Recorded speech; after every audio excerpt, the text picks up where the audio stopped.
a brief note on FOSS, free and open source software. This is something I didn't realize till about 2-3 years ago, the impact of it, because most of the academicians, people who are in academia, who work in colleges, universities, do not really have to worry about proprietary software, because often these are available at a very low price for academic institutions.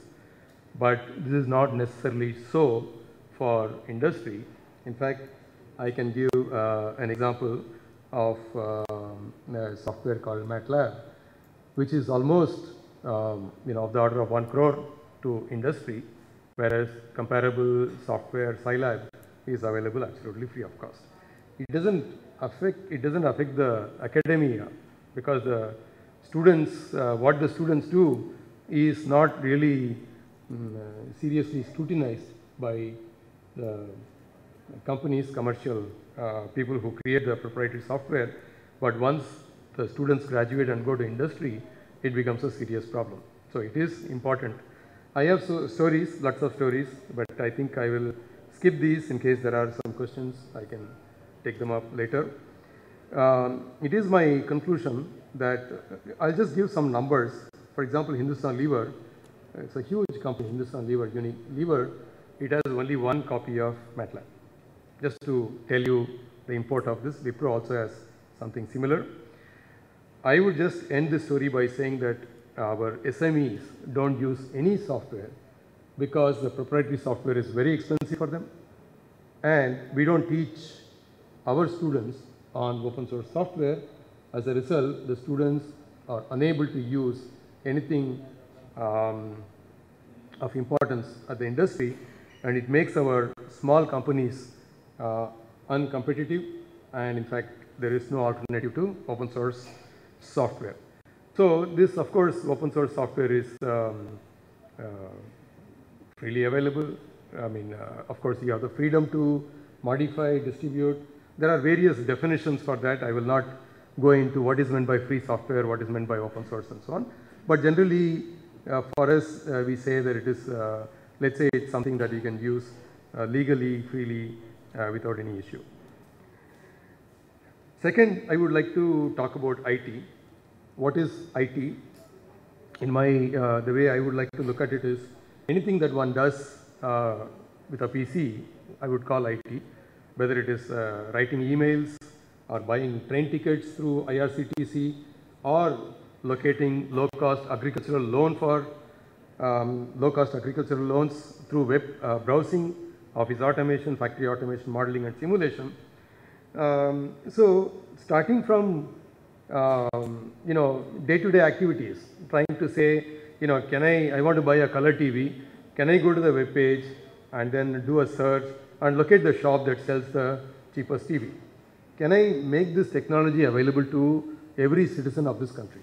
If we do that, then what happens is we bridge the digital divide. Otherwise, there is this problem of only 10% of the people having access to IT, the remaining 90% not having access to, and as a result, slowly becoming second-class citizens. So that's why the last statement, IT literacy is required for the entire population. And we use mobile phones, and we don't have to be a communication engineer to use mobile phones.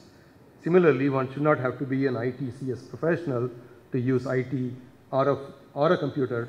Mr. Agarwal, a little while ago in the previous session, talked about this low-cost access devices going to be made available to everybody. These are going to be made available at cheaper than mobile phones. And so the computers are going to be available to everybody. Bandwidth we talked about, everybody will have. Then do we have the content? Do these people know how to connect? So these are the questions that need to be raised, and that's what I plan to address in this talk. So here I would like to introduce this spoken tutorial, the one that we have been promoting. What I will do is I will make a small demonstration of this. Essentially, this is based on um, based on a technology called screencast. So what I have done is, let me see if I can do this. Okay, what I am going to do is, I am going to record, let me see, there it is. Okay, just move this.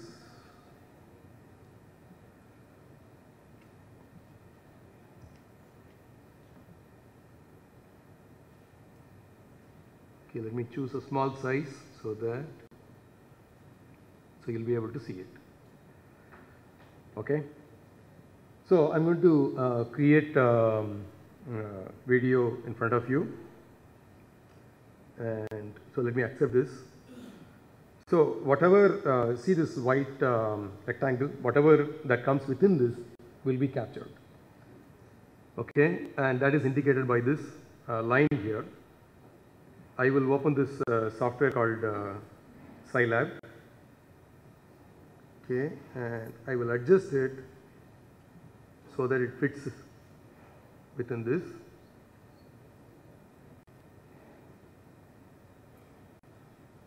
Okay. So let me start the recording.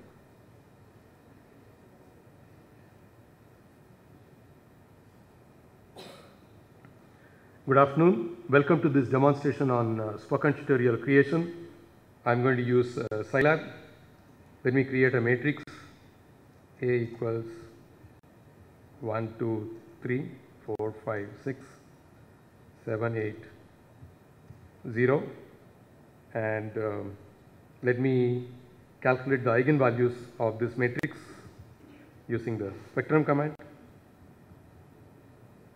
Let me show how Scilab creates 3D plots. I think that will be good enough to get a taste of spoken tutorial. Thanks for joining. Goodbye and Jai Hind. Okay, I have created this movie. Let me see whether there seems to be some problem or not. Good afternoon. Welcome to this demonstration of creation. I'm going to use Scilab. Let me create a matrix.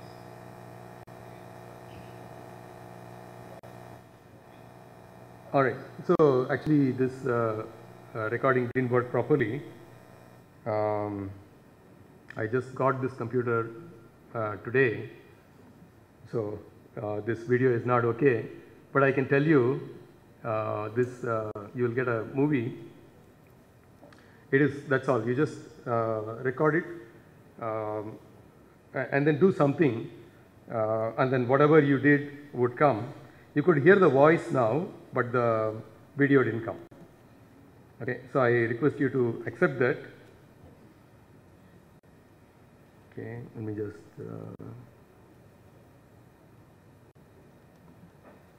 close this.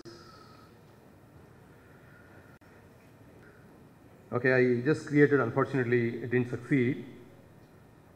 So a spoken tutorial is a recording of what happens on the screen. An expert explains the working of a software by demonstrating it on the screen, along with a running commentary that explains the steps. A computer software makes a movie of the entire activity, both the screen and the spoken part. The movie is the spoken tutorial. The running commentary can be in English or in any other language. It's typically of 10-minute duration. So, supposing I give this to you, I create this movie and I make this available. How does one use it? The user can listen to a command, pause it, and then do a similar thing on his computer screen. And because we are using only open source software, that open source software is available to everybody. So it is not that it is available only to some section of the society. Anybody can download it. So listen to it, practice it, listen to it, practice it, and so on and so forth. And the important thing is that the spoken tutorials are created for self-learning. Infrastructure required for creation: an ordinary laptop, a headphone with audio input. It is not required in my machine because it has a good audio system, and you require open source recording software which is available free of cost. The target audience is school children, college students, for employment, for visually impaired people, ORCA, bridging digital divide, public health, so on and so forth. For example, a doctor once told me that suppose a boy gets injured in a small village and fractured, let's say, and suppose it would take 2 hours to get that child plastered. Until that time, the child doesn't know, so he just has his hand hanging for 2 hours. Just imagine how much damage it would do. She said, after seeing this tutorial, she said, all that we have to do is, all this boy has to do is just open the shut button and just keep the hand over here on one of the buttons and just put a photograph, explain this, dub this into all local languages and make this available to every primary healthcare center, and you could be saving the hands of so many people. So that's why I said public health. I have been talking about dubbing. Dubbing into our languages is very easy once the original is made. You have the video, you have the audio, dub only the audio, video remains the same. Dubbing is extremely easy, only 5% effort of the original. I have already created in some other machine. In fact, I have dubbing in various languages. Let me just play this, for example, Hindi. Linux file attributes अर्थात गुण पर इस tutorial में आपका स्वागत है। इस tutorial के लिए आपको पहले से ही निम्न खाली फाइलों का निर्माण करना होगा। Okay, so that is, so let me play some Bhojpuri.